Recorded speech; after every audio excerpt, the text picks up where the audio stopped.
গ্রাম্য পরিবেশের শীতের সকাল মানেই কাজের মধ্যে দিয়ে শুরু কোনো এক ব্যক্তির জীবন। কেউ বা খেজুরের রস সংগ্রহ করার জন্য, আবার কেউ বা ঘোড়ার গাড়ি নিয়ে মাঠ থেকে ধান বাড়িতে আনার উদ্দেশ্যে।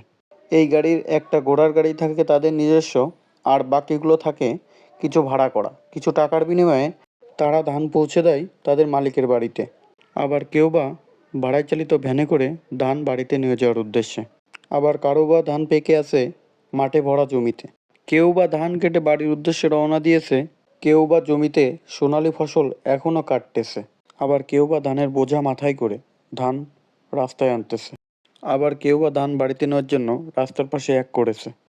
আর এদের মধ্যে সব থেকে ব্যস্ততম সময় পার করতেছে গাছি ভাইয়েরা, যারা একটা খেজুর গাছ থেকে ফোটায় ফোটায় রস সংগ্রহ করে এক ঠিলে রসে পরিণত করে।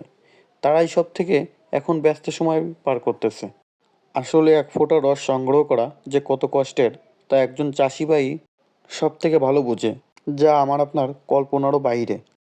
এরই মাঝে রাস্তার দুপাশে খেজুর গাছ দেখতে দেখতে আমি বাড়ির উদ্দেশ্যে রওনা করি। আশা করি ভিডিওটা ভালো লেগেছে। ভালো লাগলে অবশ্যই কমেন্টে জানাবেন।